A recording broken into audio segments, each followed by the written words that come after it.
Hi folks, welcome to the Football Wheel. My name is Corbin, alongside me Ali and Kuta. Hopefully every week we'll be coming to you guys from some location, but on video and talking about the Premier League matches that are upcoming in the week. Starting off, what's happening on Saturday? The first game that we have on Saturday is going to be Manchester City, who are trying to get their first title since 1968, facing off at home against Sunderland. We're going to start off with Ali. Man City, Manchester City, what do you think is going to happen in that match? Well, Manchester City, they're in the title race right now. They're 3 points off United, and it's going to be a key figure for them to go and get the result out, because to keep the pressure on United, they'll be going on level on points if that win. But you know about the other team, because they're doing so well.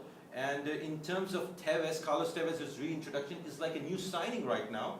And the kind of result they grinded out against Chelsea at Etihad Stadium, like Tevez was the main guy. He created the winner, and Nasri scored the goal. But like I just said, the introduction of Tevez in the Man City side and their bite and their determination to go and challenge the United to get this first chance in 1968, it's going to be a tough task for them. But I think they're just going to get the win. I'll have to agree with you there. I think City have an outstanding chance winning this game. Corresponding fixture between the two teams, Sunderland did get a winner in injury time.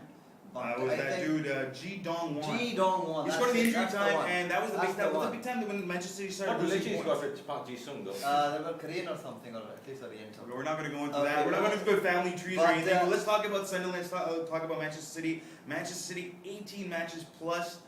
Winning at home, they haven't lost at home. They are a dominant figure at Etihad Stadium. What do you think is going to happen? Sunderland, obviously, in the previous week they lost in the FA Cup to Everton. They lost 2-0, but they did defeat QPR in the Premier League before that, 3-1. What do you think is going to happen with them? I think Sunderland, they might make a goal, but I just don't think they've got the defense or the firepower to stop City from scoring goals. I think City will score goals. If Tevez is starting, they will definitely score. You got to give respect to the man. Martinelli has come to Sunderland. He's done a massive job. In his first 6 or 7 years, he was getting the wins, and Sunderland was climbing right up the table. But a Man City side which has been winning consistently this season at home since March last year, so it's going to be a tough task for them to get the win. I think Man City is going to win by a couple of goals. Just picking up that point, looking about Martin O'Neill, when he first came in for Sunderland, when Steve Bruce had left Sunderland, they were languishing towards the bottom of the table. Now he's brought up to 8th position, 2 points behind Liverpool. Fine, they're a couple points away from the 4 Champions League spot. It's a little tough for them to get into about 10 points in the last 8 games in the season. But you think Martin O'Neill's done well with Sunderland. I just think Roberto Mancini has to learn a little bit from Martin O'Neill and man manager. I'm not really liking the fact that he's kept Zeko on the bench. I was a big fan of Zeko when he played for Wolfsburg, but now again for Manchester City, he's not seeming to find any position. He's not that focal point that Q's going to talk about in a second. Yeah. What is wrong with Zeko? No, why are they playing? I'll tell you one thing, we had this chat earlier as well. I think at Wolfsburg, Zeko was the focal point, for the midfield to pass the ball to, and he was scoring a lot. Here it's difficult. He has to accept he's going to start on the bench. He's got a lot of competition with Tevez coming back, Aguero scoring goals, and Balotelli there. There's a lot of competition. But you got to think about with John O'Shea in the heart of Sunderland's defense. You have to think that having a big man like Zeko is going to be great for Sunderland for City to score some goals. Menacing in the air. Menacing in the air. I think the kind of size that Zeko has. But I think what just Q said about the quality of the players that Man City have right now, like Balotelli, and of course they've got in midfield, they've got world-class players in Yaya Toure, David Silva, Samir Nasri. So I think it's going to be very tough. And if I was Roberto Mancini, I would start with Carlos Tevez and Kun Aguero, because they are good strikers, they are world-class strikers and guaranteed goal scorers. But Tevez and Zeko could also be an interesting combination, or Tevez and Balotelli, because Aguero was injured in the last game. There's a chance he might not make it. If you think about the team scale, I'm worried about Nasri fitting into that team. You have to have Silva. He's been such an amazing force in the Premier League. You have to have Silva, you have to have Kun Aguero, you have to have Tevez. You need Balotelli there to pick up his confidence as well. You want the Manchester City's attack is just amazing. Not only that, they have Dijon. Okay, we can talk about Manchester City for the whole video. We're just gonna go straight and ask you these two guys. What do you think about the prediction for the Manchester City match? Will they be leading the table come Monday when Manchester United play Blackburn? What do you think? Probably in goal difference, 2-0 to the City. Yeah, I would have thought that probably 3-0, 3-1 to the City. Q's giving me a lot of goals. I'm going to agree with Ali over here. I think it's going to be at least 2-0 for Manchester City. 2 goals. They're going to be good. They're not going to risk any injury. Moving right along, what's happening on Sunday? The big match on Sunday is going to be obviously Newcastle versus Liverpool. Everyone's going to be looking for that one. It happens a little late night on Sunday. It's 4 p.m. GMT, so about 9 o'clock for us over here. What do you think is going to happen? I think the kind of form Liverpool is right now, it's horrendous. The league consistency has gone down a little. They've lost to Arsenal, their first home league defeat in the season, and they lost last week. They just lost to Wigan at home.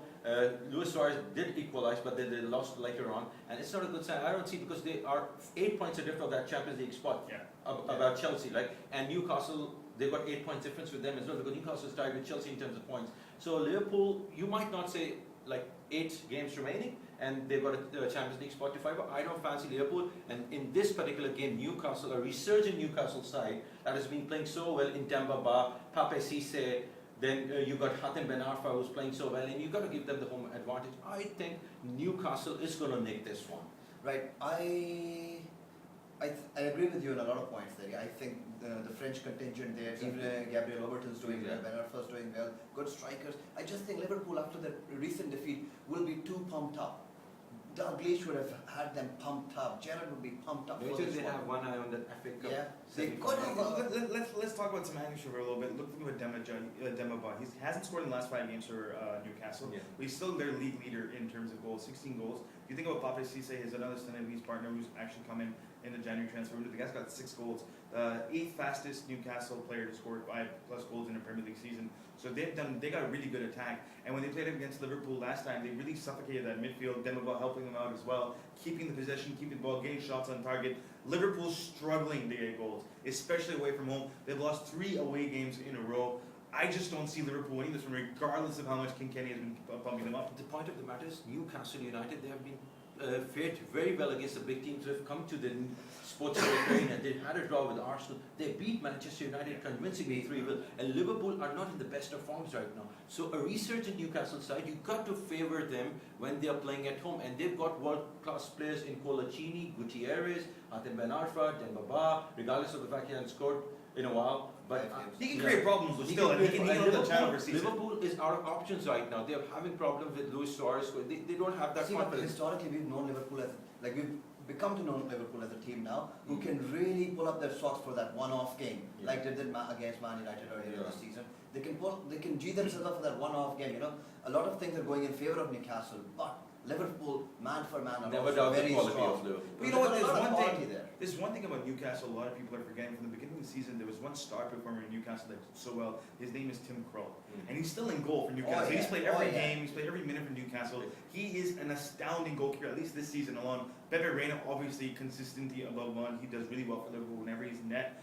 I just see, with Tim Krul in the form that he is throughout the season, he's going to create a lot of problems for Liverpool getting goals. Andy Carroll, The kind of form Liverpool is in. And the way- of goal. and the way they played against, what was it, Wigan last time? You Yeah. can see that towards the last 5 minutes when there was urgency from the manager to get going, their whole players just stand there with their heads down. Andy Carroll was like standing in a place for a minute. He didn't move. I think Liverpool is missing that key man, Lucas, who was the quality, the main Lucas, playmaker, and the midfield, holding midfield player, the key playmaker. They are missing him massively right now because they don't find that quality in either Adams or Downing for that matter, or Gerrard has a tendency of moving forward. So once you move forward, you leave that gap for the opposition to exploit, and that is the problem. See, with my Liverpool point here right is now. that the amount of money Liverpool have spent, £100 million or something in the last just over a year, Yeah. and they're struggling to replace basic midfielders.